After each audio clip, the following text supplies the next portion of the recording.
Welcome, everyone. This is our fifth session. If you're just joining us, welcome. You can feel free to say hi in the chat. We're going to give folks a couple more minutes to join us, and then we'll go ahead and get started.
Okay, welcome, everyone. Maybe we'll give folks another minute or two to get started.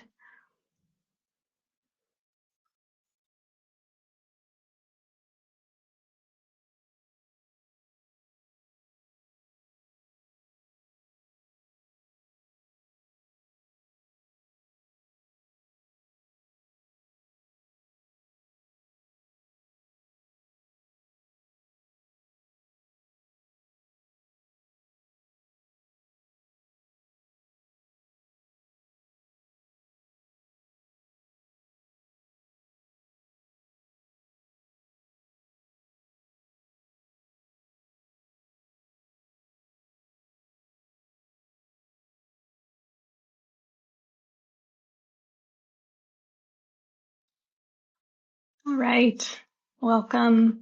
This is our fifth and final session of this bootcamp series. I thank you all for joining us for this whole round of events. Hopefully you found it useful thus far. This session will be focusing on how to measure success with the reports that are available in P&O. So today our learning objectives are pretty straightforward. We're going to navigate the reports that are available in Composer, including things like the flow report, the conversion report, the activity report, and the A/B test report. Some of those we've looked at in previous sessions already, so we'll take a deeper look into their features and functionality.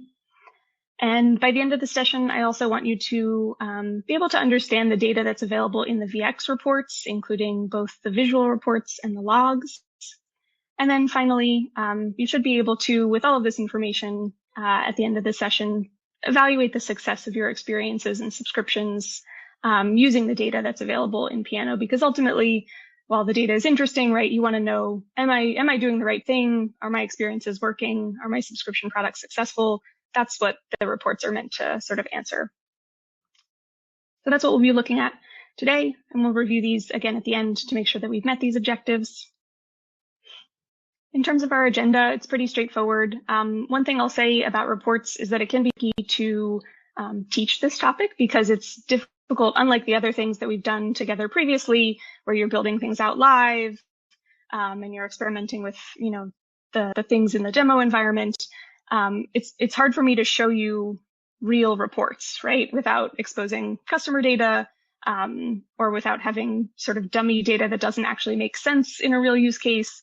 So a lot of today's presentation will be focused on just some slides, giving you an overview of all of the available reports and their features. And then at the end, we'll have a quick activity just to make sure that you can practice identifying some of the key metrics based on what you learn. So it won't be as interactive as some of the previous sessions, but I hope that you can still get a high-level overview, understand that all of this is well documented in our doc site so that if you ever need to go reference it again, my goal here is not to have you memorize each of these things, but just to be familiar with the fact that they exist, and know where to find them and know what to look for. So hopefully that's helpful.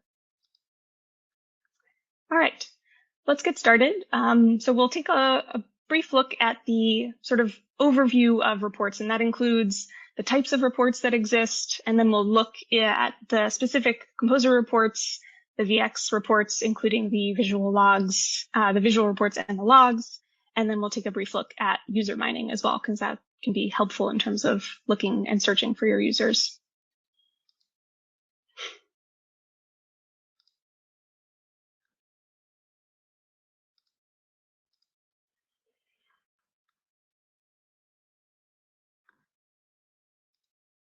Okay. So reports are broken into three main categories or types, and that's the composer reports, the VX reports, which include the visual analytics and the logs, and then the user reporting under user mining. So those are the three areas that we'll take a look at. The composer reports are accessed under each composer experience card. So you have to click into composer and then click into the reports button. And then these reports are useful when comparing the performance of experience branches, terms and offers, template designs, etc., by determining ways to optimize the user experience. The VX reports are accessed by clicking on the reports tab. And the VX visual analytics are mainly charts useful for visualizing changes in your revenue, your subscriptions, your conversions over time, while the logs are mainly spreadsheets and CSVs, which you can export to provide more in-depth analysis of financial and user data. And then finally, the user mining is accessed by clicking on that user mining tab, and then you can search by a number of different criteria there for a list of your users. So that there's sort of the navigation overview there. And when we talk about reports, a number of them have some common features. So I won't highlight these features over and over again, but just know that this is that many of the available reports share these common features. So things like the ability to download the data, the ability to adjust the time frame of the report. You can filter the data by different things like currencies. So if you're ever uncertain about how the metrics are displayed in the report, you can also usually hover over to find some additional detail or check the documentation. So these are all common features within many of the reports that just you should be aware of when sort of navigating them. And they also have some common limitations that I want you to be aware of as well. So the first one is that most data is only available in production, not sandbox, right? So since sandbox is only used for testing, really the assumption is that there wouldn't actually be real transactions or data. So most of the reports just aren't generated at all. So you'll be able to see some reports depending on the report, but a lot of them are going to only be available in production. And then you may occasionally reactivate experiences that were temporarily offline, or maybe they were deactivated for a longer period of time. So it's important to note that our experiences are not real time and they don't fetch data for offline experiences. So if you have this as an example, right, you've had turned an experience offline, it's not going to continue to gather data for that offline experience. So when an experience is reactivated, it might take some time to regenerate all of the necessary data to display it accurately. Just something to be aware of. And then depending on the metrics used in the report, the data may not align with another report in P&O or a report outside of P&O. So it's important to be aware of the metrics that are being used in the various reports, especially if you think you're seeing discrepancies. So for example, it's expected that the composer flow report and the composer conversion report data actually don't match, since they use different metrics within those reports. They use metrics that are exposures and executions, and those are two different metrics. Exposures are logged when a template is loaded, no matter whether the user saw the template or not, whereas the executions will represent the number of times the experience itself was executed. So those are going to always result in different numbers, right? Depending on the experience. So just be aware, that might be one reason why you see discrepancies, is because they're using different metrics. And then finally, the actual reports that are available to you might change, right, depending on which features you have enabled or don't have enabled. So depending on what features you use in your application, you might have additional reporting like the AAM report, the Alliance for Audited Media report. But if you don't use that, then it's not applicable to you. It wouldn't show up in your application. Okay, let's take a closer look at the report categories, starting with the Composer reports. There are 4 different reports in Composer that are actually specific to only one experience at a time. And that's the conversion report, the A/B test report, the flow report, and the activity, the ones that say this experience. So those are only going to show you data for that specific experience that you're looking at.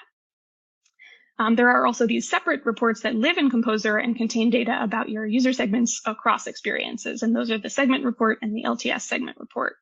And those are the ones under the all experiences category. So although you access them from the same place, just note that those top 4 are specific to one experience, whereas the other 2 are across all experiences. So we'll take a closer look at each of these.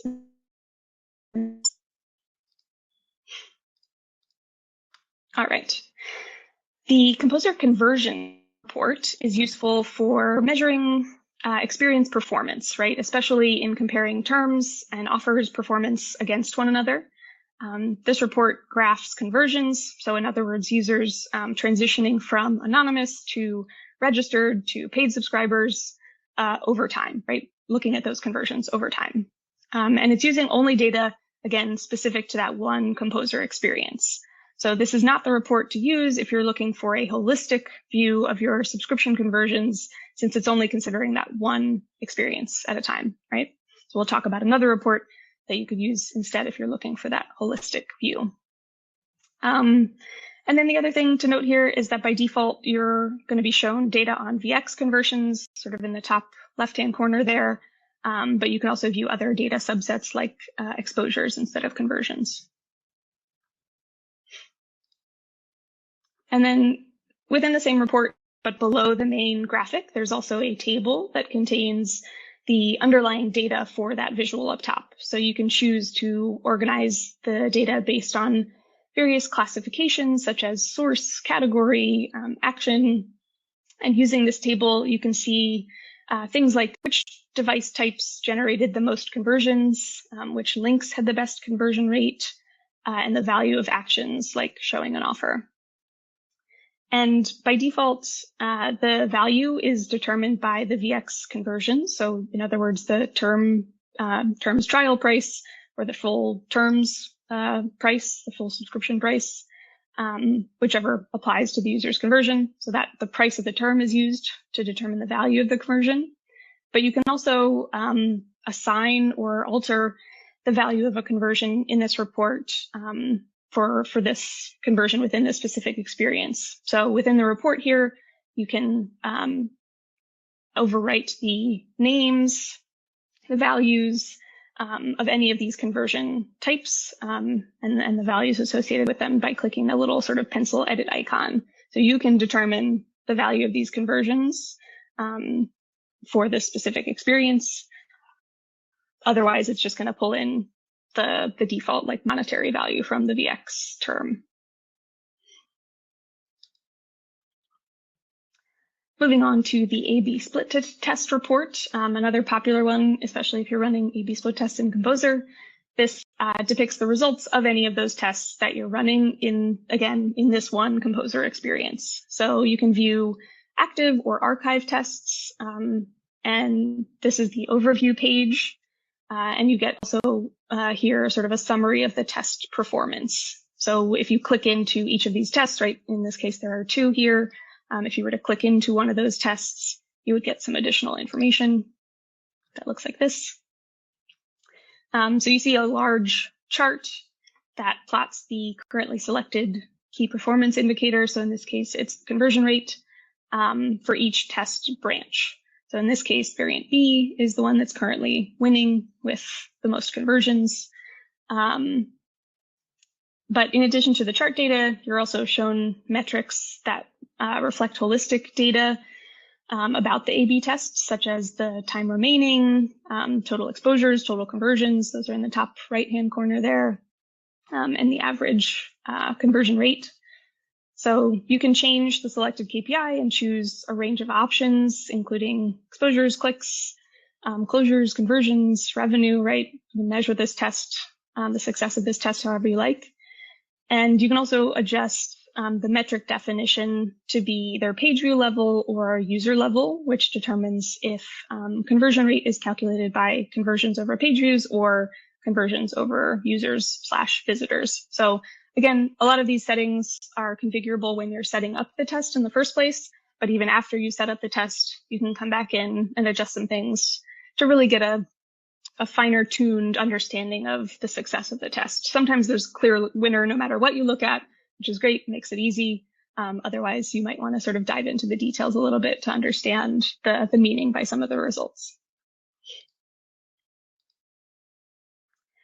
There's also a table below that chart that contains additional information with a designated row for each A/B test variant. And this view can be really helpful when, again, sort of closely examining the different test branches by different measures, such as like revenue, exposures, conversion rate, clicks, closes, and so many more you can see.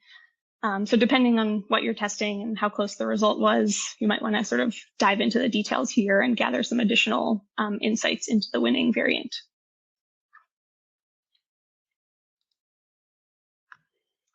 Next is the flow report. This is one that we've taken a look at briefly when we talked about listening experiences and some other applications as well. So the flow report is really useful because it provides this visual representation of movement of traffic through a composer experience's segmentation branches, events, actions.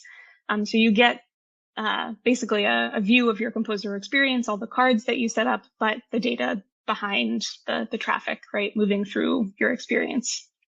So by viewing that traffic that flows through an experience, you can really easily identify any bottlenecks or opportunities to optimize or tweak a card's criteria to make sure that enough users are getting through to that branch. And this can also be helpful for troubleshooting, especially if there's like a drop off in exposures in a certain branch, right? You know that maybe something is wrong and you can look at adjusting that card.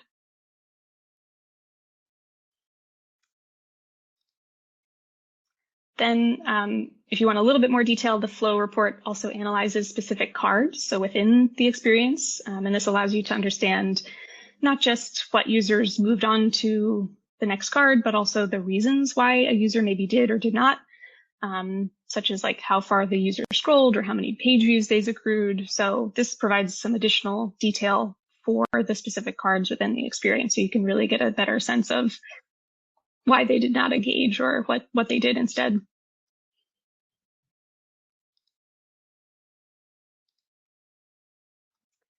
And then the activity report is a report in Composer that describes the unique number of visitors who came to your site and their interactions during a specified period. So this report is a little bit different than the other reports, so I like to spend a little time explaining some of the metrics here. It's useful for tracking user engagement and interaction with your site and experiences over time. But really it's meant to be used sort of in conjunction with other reports. So when you do that, it can give you a better holistic picture of performance and indicate opportunities for experiential improvement. Typically, clients have other ways of measuring things like unique visitors and page views, right? Maybe it's Piano Analytics, maybe it's Google Analytics, something like that. So this is just really high level. And a couple of these metrics, it's important to note, are actually not composer specific, right? Not experience specific. So the unique visitors is the number of visitors who came to the site during the specified time period, and the page views are the number of page views generated on your site during that time period. And these two metrics are going to look the same for every experience that you look at. So these are just high-level metrics, again, giving you a sort of comparison of the holistic picture versus your specific composer execution. So then the additional metrics that are available here are specific to the composer experience, and that's the executions and actions fired. So the executions, again, these are the number of times the experience was executed. So if the experience was set to go live during the entire time period that's being measured, the number of executions would ideally equal the number of page views. But alternatively, if it was enabled on your application and but you had yet to, like, if Piano was enabled on your application, but you hadn't actually made the experience live yet, then the activity report would show a discrepancy, right? A different number of page views versus the executions. And then the actions fired, this metric is the number of times that a user reached the end of an execution, right? The end of a branch. And below this chart, we actually show all of the actions that fired, the type of action, the name of the action, if it had a name. So you get, again, sort of a comparison between how your experience is performing compared to the overall site performance. Just one thing to note about the actions fired. Again, this is something we talked about previously with action exclusivity, but if any of the actions are suppressed as a result of action exclusivity, then they wouldn't show up in this reporting as an example.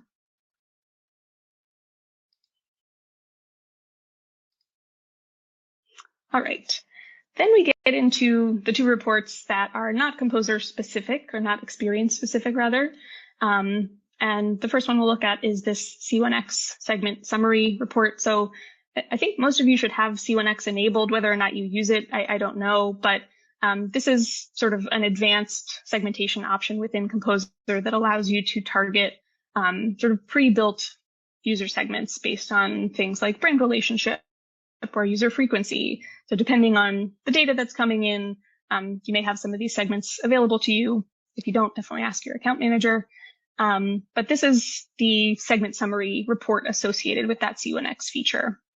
And this report provides insight into your audience distribution for those segments over time.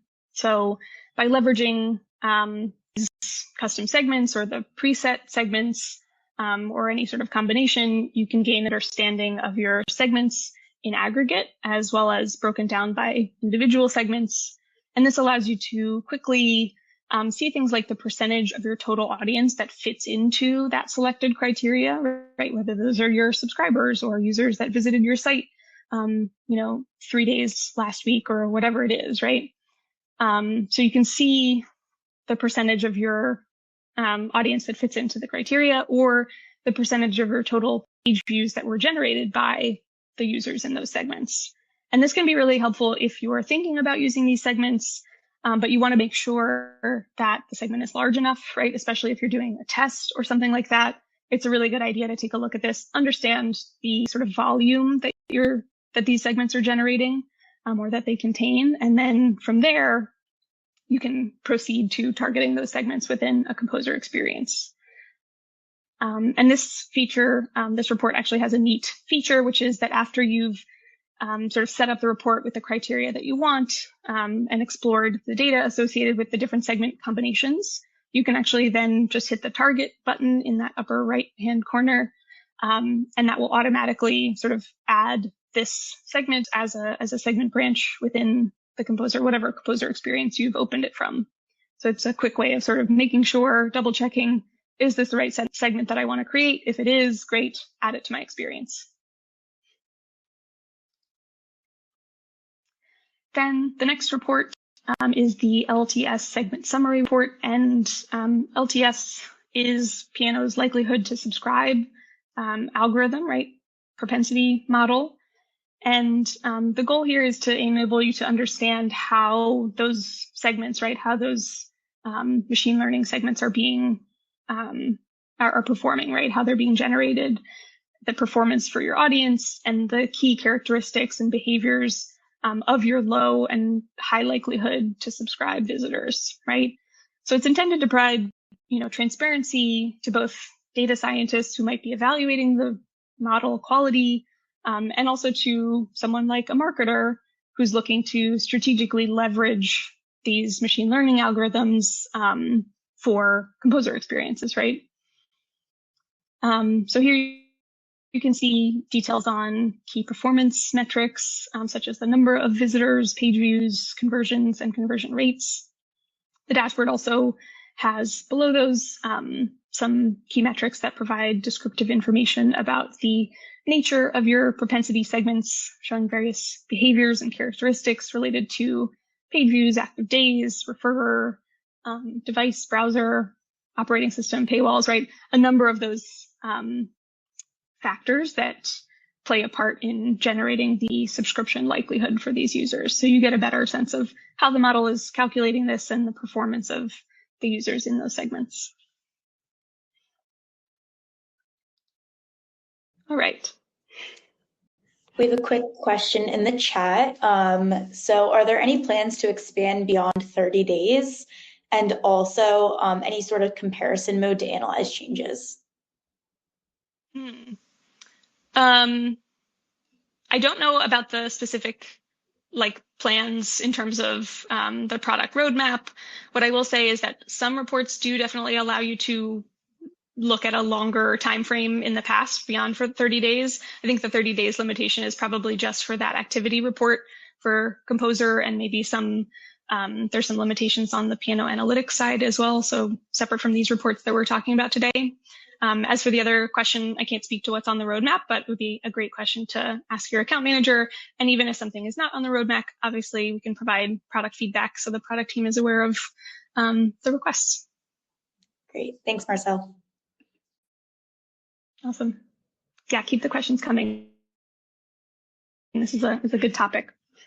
Cool. All right, so the next, that was Composer reports. Now let's take a look at the VX reports, including the visual reports and the logs. So the first one we'll look at is the visual reports. There are a ton of reports here, lots of different ones. Again, you might have some different ones depending on features you have enabled, but these are the ones that we're going to take a look at today. Starting with the new activity report. And I think basically how I've arranged these two is sort of from high level to more detailed. So starting with the new activity report, this is again, pretty high level report for tracking the number of sales per given period. And below the graph is more information on the revenue gained and the total conversions for various conversion categories.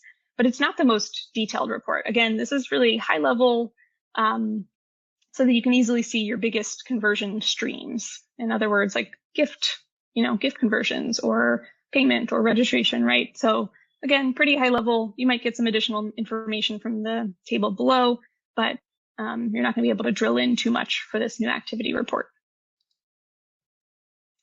Then the revenue report, also a useful visual report that tracks the revenue earned over a given period of time. So as opposed to the previous report, right, it's not looking at the number of conversions because that also included registration and gift and access granted. This is just looking at revenue. So if you use VX, this is a useful report to be aware of.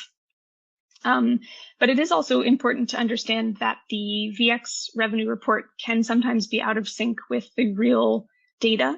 And this has to do with changes happening outside of P&O. So this might be things like refunds made directly from the payment provider's dashboard, things like disputes, chargebacks, right? So anything that happens outside of P&O isn't necessarily going to be reflected here in this revenue calculation. So it's, again, useful as a high-level overview of some various streams of revenue in P&O.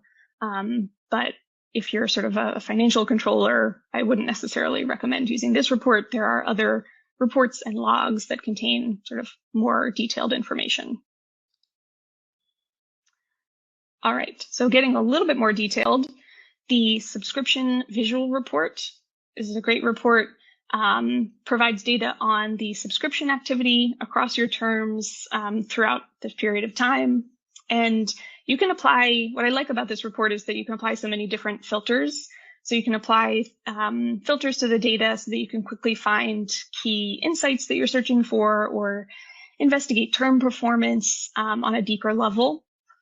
So for example, You can filter out specific term types such as payment, registration, gift, or maybe you use site licensing. So you can filter only by term type to see what you want to see.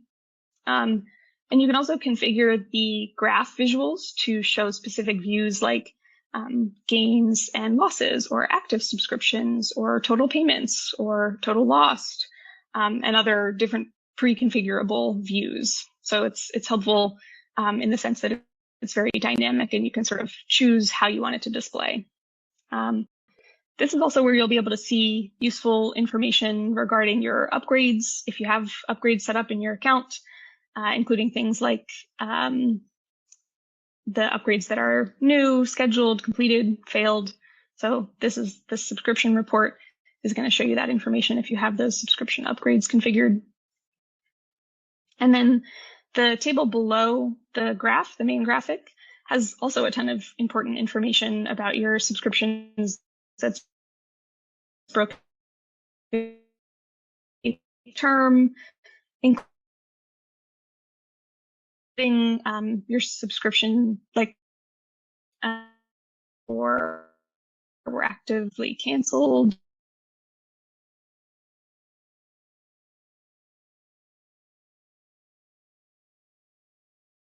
Time, the number piece of information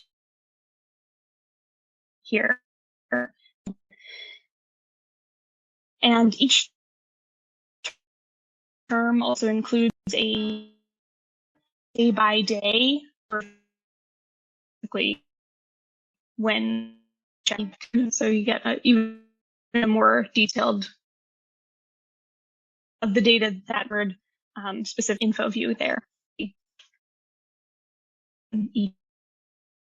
Occurred important and your subscriptions and subscriptions. So sort of gain both a high level and a really detailed view of your. This is one of my preferred. This addition to the list here is the email reports. Reporting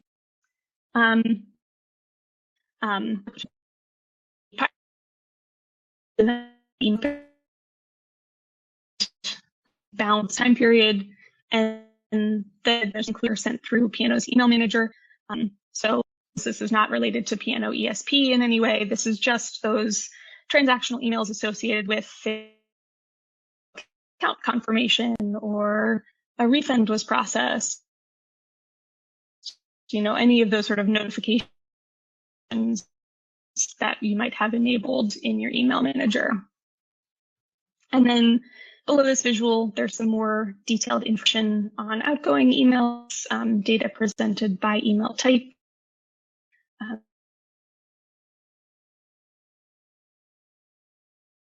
about the number of email metrics you would expect to see are included here as well for those transactional emails. Detailed report. This gives you information on how effectively you're targeting your user base, and it's perhaps one of the more useful reports in P&O for driving revenue and promoting sales. This is very similar to the Composer conversion report that we looked at before, but as opposed to that report, this VX conversion report under the Reports tab provides you that holistic picture of your data, right? So it's not specific to one Composer experience. It's the same data, but across your entire P&O application. So it gives you sort of more of a holistic picture of your performance with a lot of the same data that's available in the conversion report in Composer.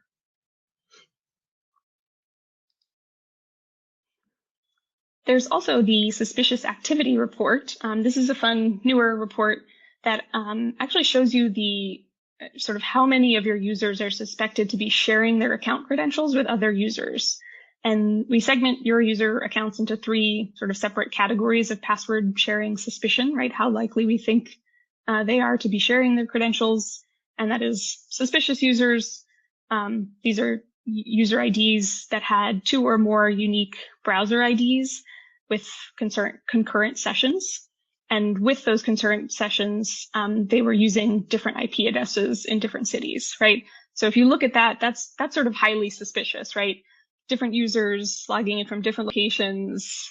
How could that not be password sharing?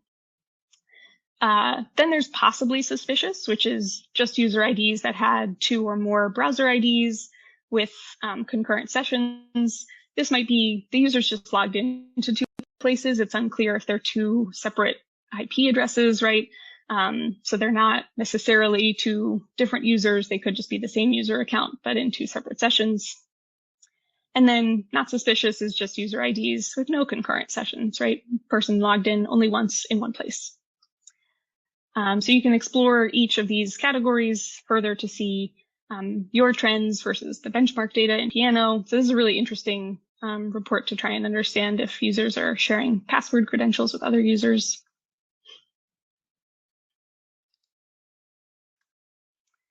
There is also the passive churn prevention feature, which has this associated report. This feature can help increase retention by triggering customizable notifications to remind subscribers who might have involuntarily churned due to things like payment failures. This triggers a reminder for them to take action, right, to update their credit card information, for example. And rather than having just one grace period applied to all of your terms and payment failure reasons, you can have customized messaging and reminder emails and retry logic based on different errors like credit card expired versus insufficient funds. Right? Maybe you want to message those users a little bit differently. So that's the passive churn feature. If you have that feature enabled, if you're using that feature, you get this associated report. But note again that like if you don't use that feature, this report won't be available.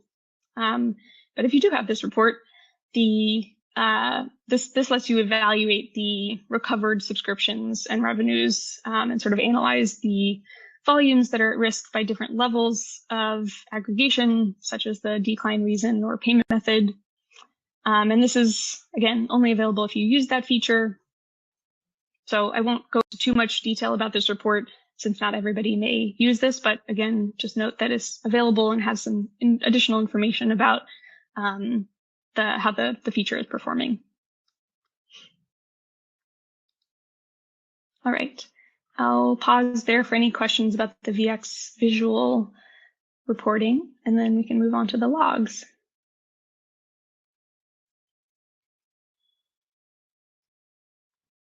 Okay, looks like no questions, great.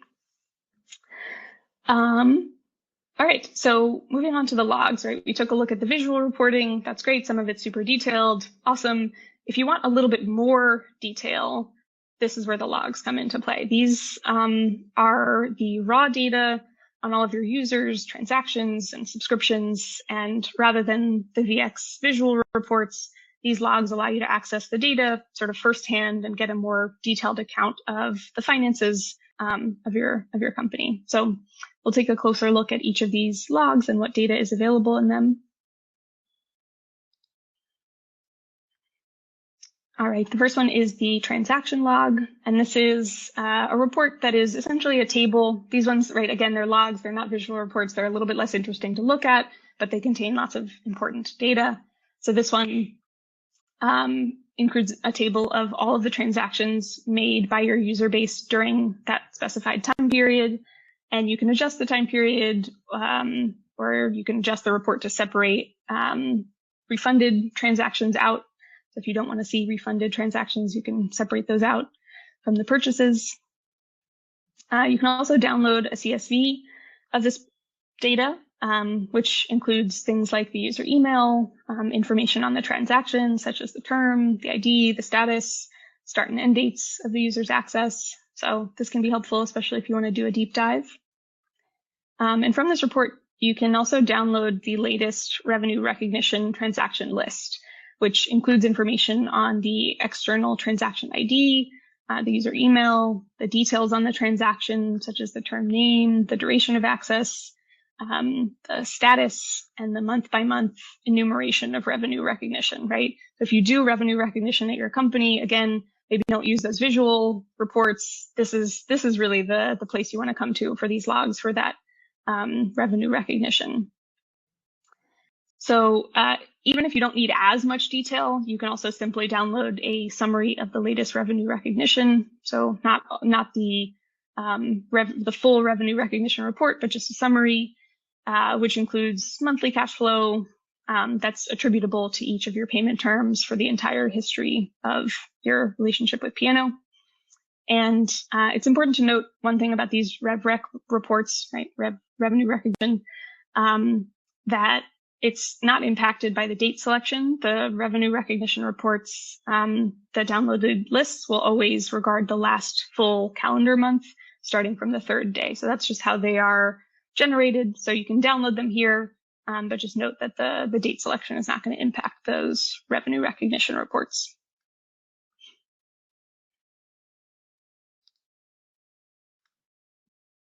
Then there's the subscription log. This report is a list of all of the subscriptions ever created in P&OVX.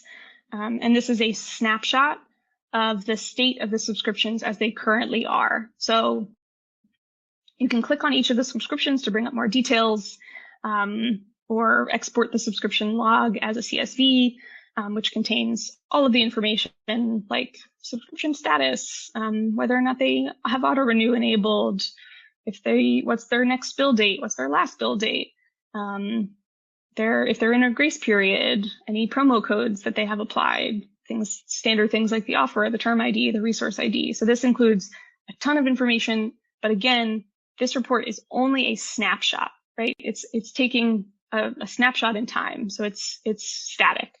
It's a snapshot of the subscriptions at the current moment in time when you export or download the report or generate the report. So this is not going to give you historical information. This is just right now, what do these people have access to? Then there's the activity report. This data log allows you to create a report either on daily or monthly activity, and the resulting report provides information on all of your terms and the status of each term and its activity during the specified time period. And this includes information like the number of active users, the number of new users, month-to-date new users, and the revenue gained from these terms.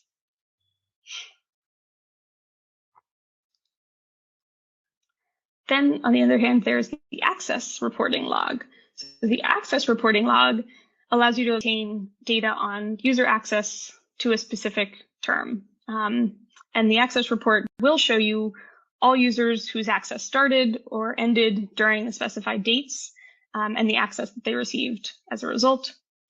So you can use this report to learn which term and offer the users converted on, and information on the user's payment.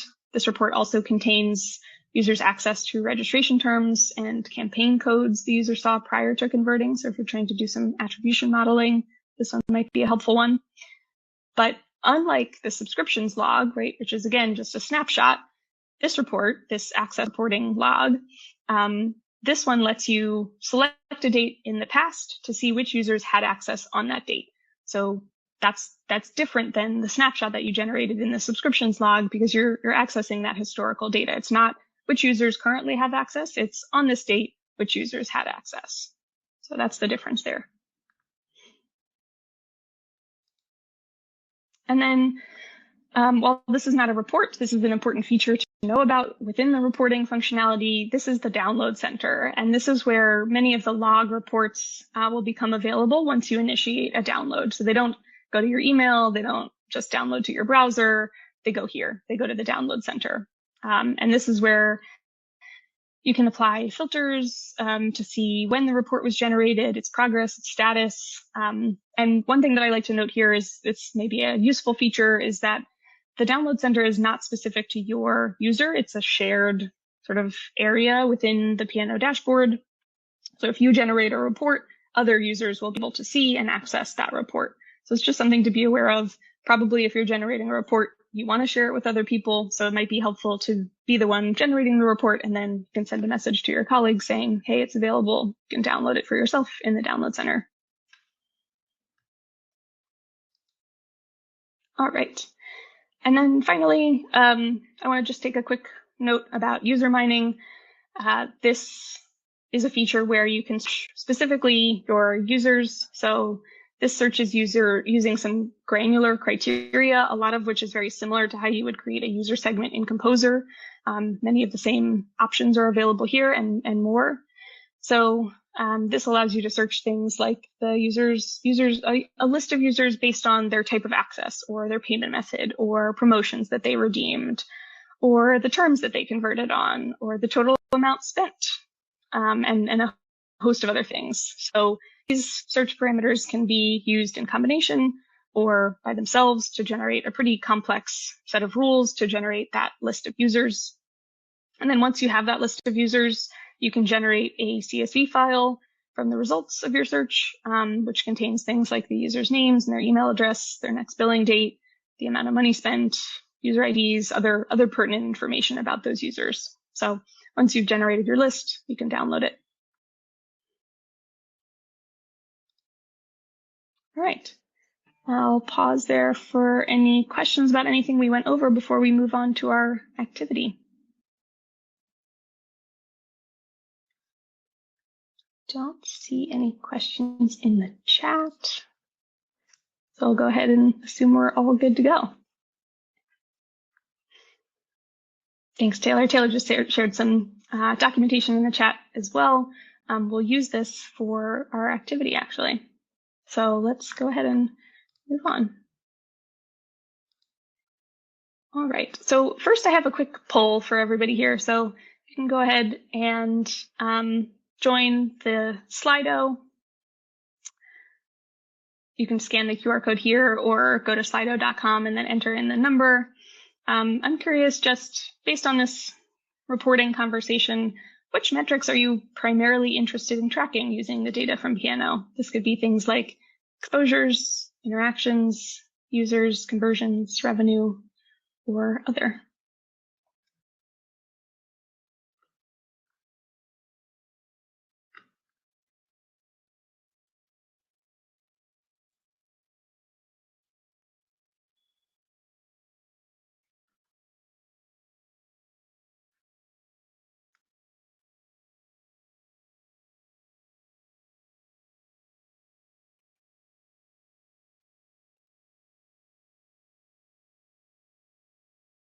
And again, these are just some high-level metrics. Obviously, your specific tracking and interest might be a little bit more nuanced, but I just wanted to get a sort of a general sense of where the interest lies. Might be interesting for you all to see what other people are interested in tracking as well.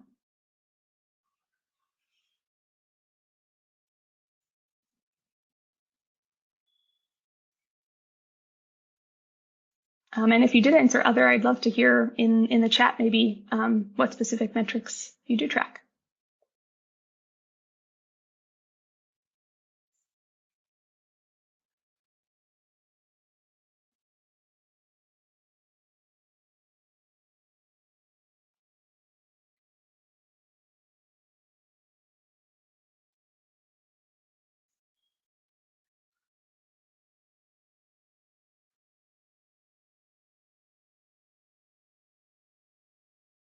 Yeah, see, that's interesting. Conversions is at 75%.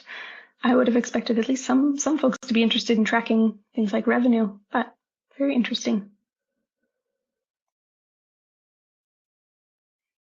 Okay, cool.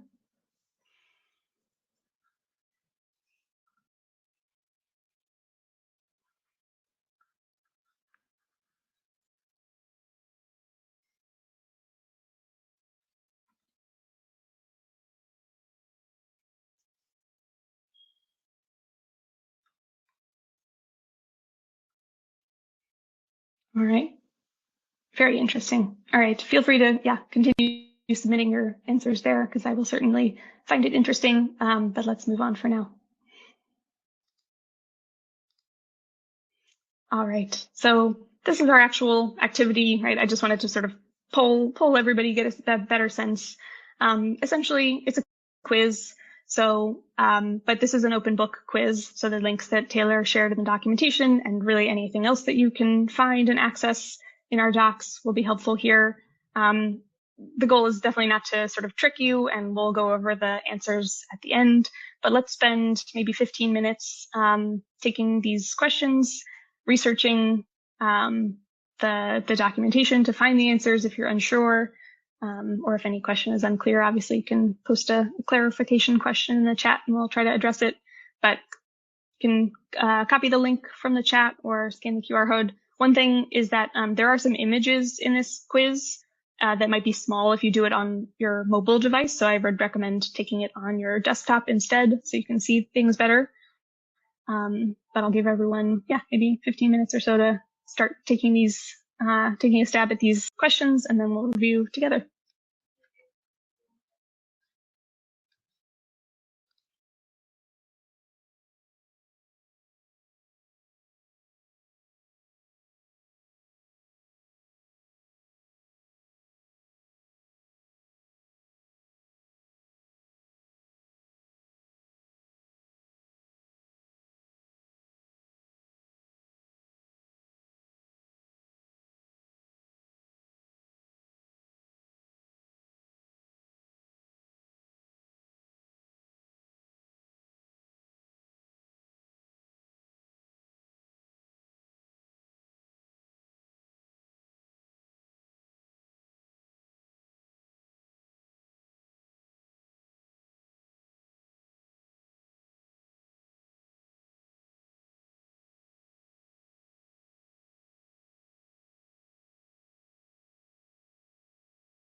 I see a couple of responses coming in. We'll take about a little less than 10 more minutes for everyone to submit their response.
Okay, about 5 more minutes remaining for everybody else to submit their response, and then we'll review the answers together.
Okay, let's take maybe 2 more minutes.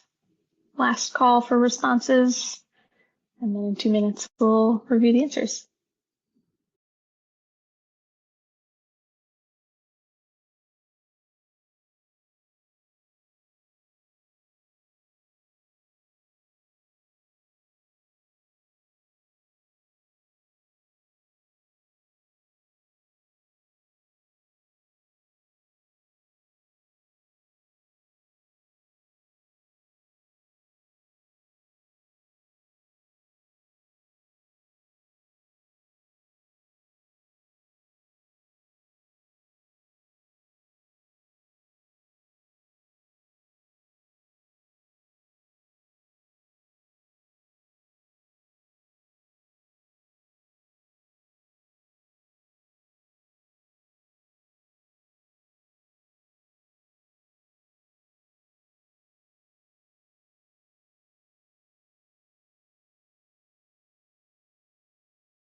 Okay, final call, last and final call. Get your responses in, even if you're on the last question.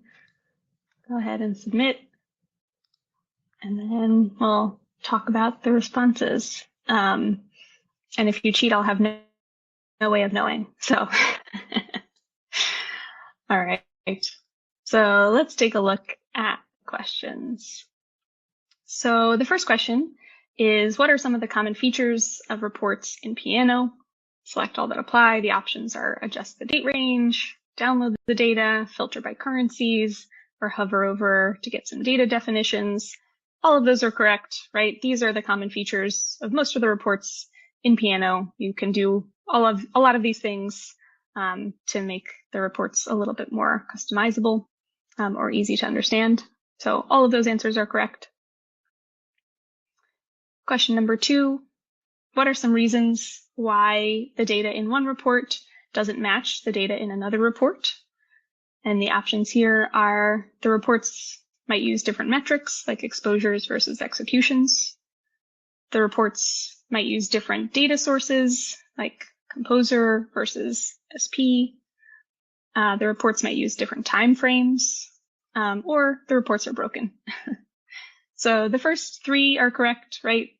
All of those could be reasons why the reports don't match. They might use different metrics. They might use different data sources, or they might just simply have a different time frame selected, which would display different data.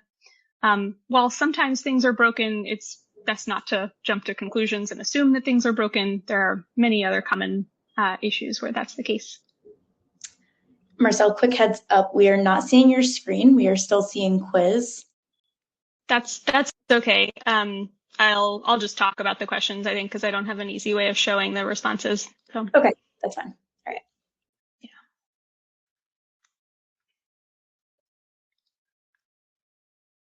All right. So then question number 3, and you're also, since I can't show my screen easily for the responses, you're welcome to sort of go back and look at you don't have to watch me talk about it. You can listen to me talk and then sort of go through your own responses in the quiz itself. All right. Question 3 is, where do the reports go after you initiate a download? The answer here is the download center, right? They don't go to your email. They don't go into your downloads folder in your browser. They definitely don't go to an FTP. If you initiate a download for any of the reports, like the log reports, they're probably going to go to the download center. All right, then moving on to the Composer reports section, question number 4.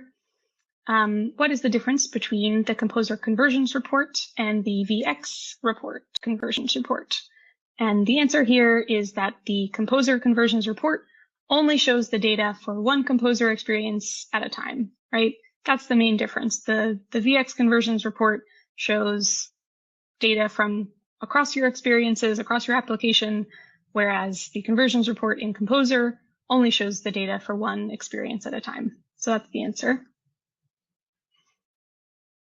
Then in question number 5, based on the screenshot that's included in this question, based on the conversions and the revenue generated by the A/B split test in this picture, which variant is the winner? So it's asking us to look at the conversions and the revenue generated by the split test. And if we look at, if we can see the picture, right, whether you're probably looking at your own quiz there, you can see that option C, right, variant C, has both the highest number in terms of revenue and the highest number of conversions, right, 85 conversions as opposed to 3 or 2, and also the highest number of revenue. So option C is the correct answer. Then in question number 6, which report provides a visual representation of the movement of traffic through a composer experience, segmentation, branches, events, and actions? And the correct answer here is the flow report, right? The flow report is providing you a visual representation of the flow of traffic through composer. So that is the correct answer. Number 7, which 2 metrics in the composer activity report should look the same for every experience, right? Again, the composer activity report is showing us a high-level view of the site overall site activity versus the specific composer activity. So the 2 metrics that are going to look the same for every experience are the page views and the unique visitors. Because these are not specific to the composer experience. These are just high-level overview of your site performance, and that includes your overall page views and your overall visitors versus the specific actions fired for that experience or the specific executions. Those ones are going to be specific to the experience, while the page views and the unique visitors will be the same for all activity reports. So those are the 2 correct answers, page views and unique visitors. Okay, then moving on to the VX visuals and logs. In question 8, according to this VX conversion report, which is the highest performing page URL by conversion rate? So again, we have to look at the highest performing URL, but we're specifically looking for the conversion rate. So not just the conversions, not the exposures. We're looking at that conversion rate column. And if we do that, we see it's actually that second URL in the screenshot. So it's the /subscribe/promo URL. So it's that second option. So that is the correct answer with a 31.58% conversion rate. Then question 9, what are some reasons why the VX revenue report might sometimes be out of sync with the real data? And in this case, all of the answers are correct, right? So it could be because of changes happening outside of Piano. Could be that refunds were made directly from the payment provider's dashboard. Could be that there were disputed transactions or bank-initiated chargebacks. Those are all possibilities for why the VX revenue report might be out of sync with the real data. So those are all correct. Number 10, which the most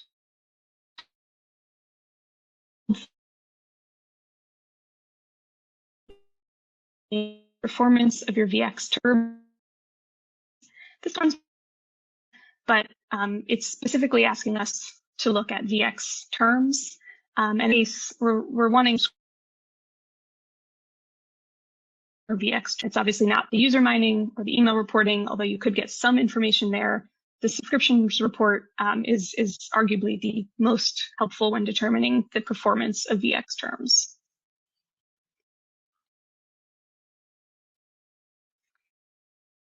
Question 11. In the suspicious activity 11, user IDs that have using different IP addresses in different cities, that's the most suspicious. That's the correct answer because it means that those users are probably sharing their password with other users in different places who are logging in at the same time. All right, then question number 12, which reports are not impacted by the date selection and instead are generated automatically on the 3rd of the month? The correct answers here are the revenue recognition transaction list and the revenue recognition summary. Again, both of those revenue recognition reports are not impacted by the date selection. They're only going to be generated each month on the 3rd of the month for the previous month. So those ones, just be aware, are not impacted by your date selection. Okay, question 13. The subscriptions log report is, and then select all that apply.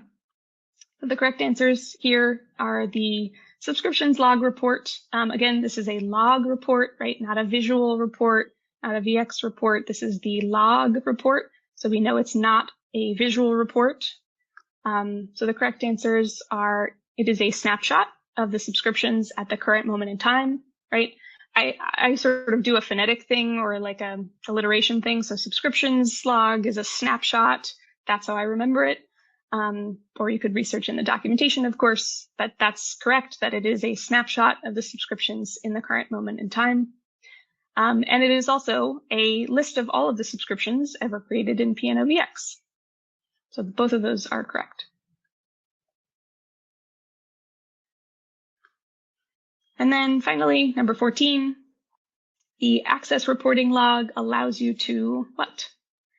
The correct answers are here are everything except obtain data on the number and percentage of emails opened, right? It's not an email reporting, it's an access reporting. So the correct answers are select a date in the past to see which users had access on that date, right? This is, again, giving us what the subscriptions log report does not, which is that historical access data. It also allows you to learn which term and offer the users converted on, and you can filter things like term type, next billing date, and last payment status. So all of those are things that the access reporting log allows you to do. Okay, great. Hopefully that was a useful exercise. If you didn't get all of the answers correct, don't worry. The answers are in the documentation. You only had a limited period of time to research. So I recommend always checking out the doc site. Looks like we might have a question. Yes. So which report would be used to see if a bottom fixed registration modal is firing? Also, is it possible to see the number of exposures and clicks for a bottom fixed conversion rate? My instinct, without sort of knowing the specific way that the template is being triggered or where it's being triggered, would probably be in one of the composer reports, in the composer conversion report, probably. And the reason for that is the template is usually being triggered by a composer experience, so you would want to see within that, how it's being triggered and the performance of it within that experience. So that would be my my suggestion for where to look. And then within there, you can usually drill down by different things like the links that were clicked or the template that was shown, things like that. And that would maybe get you the exposures and clicks for any type of template, not just specific to a bottom fixed ribbon or anything like that, right? If it's being triggered by a composer experience, you should be able to see that available in the composer reports. Okay, cool. All right. Well, that is everything that I wanted to cover today. I will leave you with the same additional resources as always. You have access to the Piano Training Center, our best practices site, and the feature playbook. I also wanted to mention today that although this is our last session of these boot camps, I will be hosting a sort of open office hours session next week, and I'll email you all about the details for that. But that's just a chance to come prepared with maybe some additional questions that you didn't get a chance to ask during these sessions, or maybe you asked but they weren't quite answered. So I'll send out a form where you can submit questions in advance to help us make sort of better use of our time together. But that'll be an opportunity to ask those questions and have more of a discussion as well. If anything came up that was super helpful or was super unclear, hopefully we can spend some additional time together in a more conversational way, chatting and having a discussion about the topics that we covered as part of these sessions. So again, I'll send out some additional information about that following this session. And you also have access to all of the recordings from previous sessions. You can access those at the same link that you used to join the sessions. The recordings should all be available there. We will also, I think, be uploading the actual slide presentations, so those will be available as well on the event platform. And of course, if there's anything else, you can let us know by submitting your feedback. But again, to review, today, the purpose of today was for you to be able to navigate these reports, including the composer reports, but also understand the data that's available in those VX reports, and hopefully use that information to then evaluate the success of your experiences and subscription products. So with that, I leave you with the survey. Your feedback is super helpful. It helps us improve for the future. So I really appreciate any and all feedback. And I welcome you all to join the office hour session next week. And that's a good place to provide feedback as well. So thank you all for joining. I appreciate you being here, and I hope you have a great rest of your day and week.